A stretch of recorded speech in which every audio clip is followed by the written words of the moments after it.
So today I want to talk about polyamory.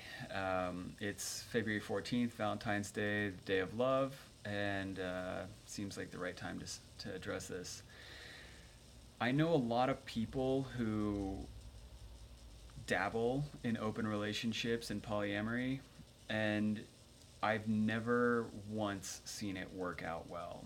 And and it's really tragic because a lot of times in relationships we're trying to work out our own stuff with other people, but um, it's a very dangerous way to do it because being vulnerable with other people, uh, if that person is interacting with you in an unconscious way, um, you're more likely to do damage than to heal. Now, a lot of people that are polyamorous, especially in certain communities, they make claims of being conscious, but um, just think about it. Like, how conscious do you have to be to interact with someone for their healing in a sexual way?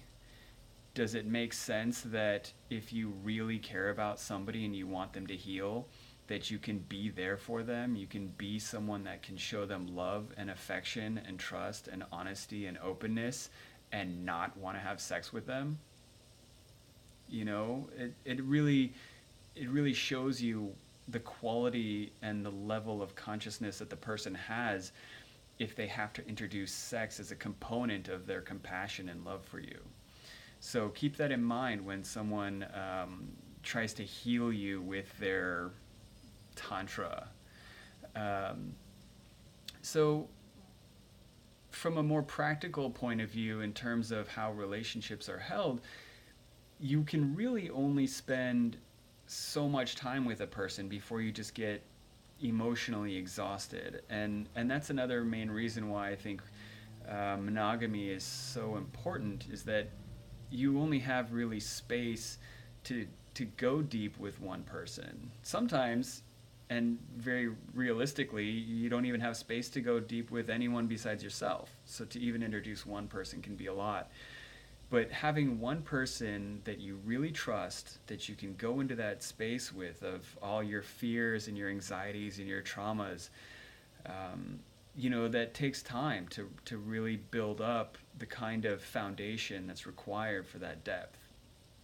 And if you are introducing more than one person into that kind of field, most likely there's a little bit of subconscious self-sabotage that's not allowing the process that you're really looking for. Um, so now to move into a more energetic understanding, that's the psychology, social part of it. The energetic understanding of the value of monogamy versus polyamory is the reality that when you have heightened emotional, spiritual experiences, your field opens.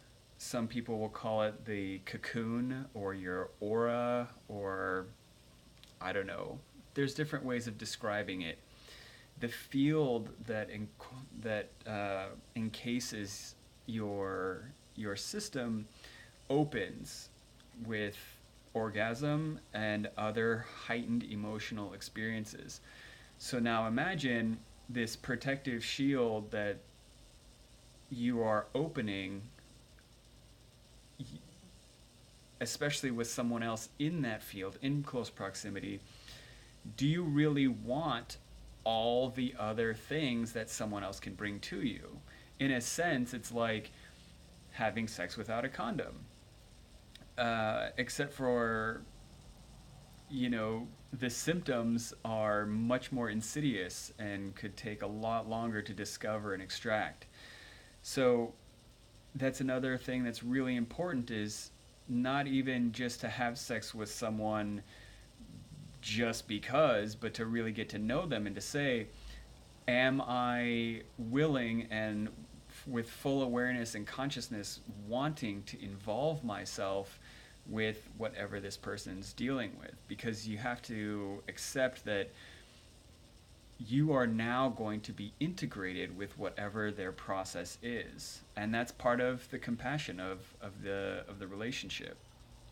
So there's just so much consideration that um, that makes it not just practical but emotionally soothing to be in monogamous relationships, and to really, you know, to really develop the level of care and trust that you're going to go into that space with, because even with a lot of people the best intentions,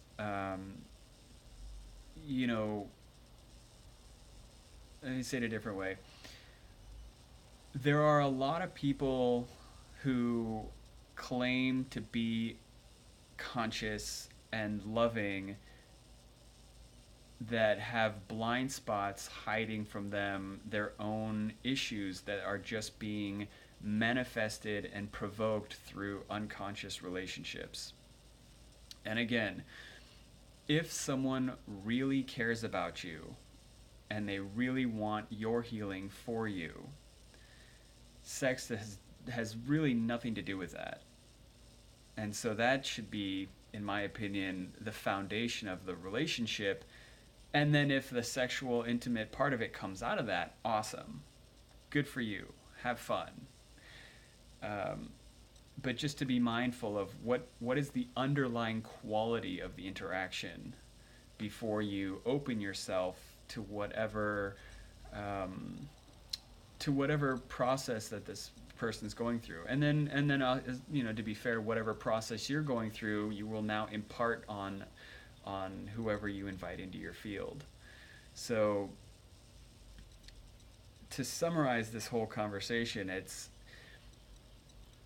polyamory is fun, I'm sure, if you want to just sow the wild seed and have a lot of wild varied experiences. I totally get it why people want to do it. There's a certain allure to being unrestricted in that way. But when you really look at it, if relationships for you are about your own well-being, health, healing, um, it's they're just incompatible. And monogamy, when you're ready for it, or just being with yourself, is the only way to go.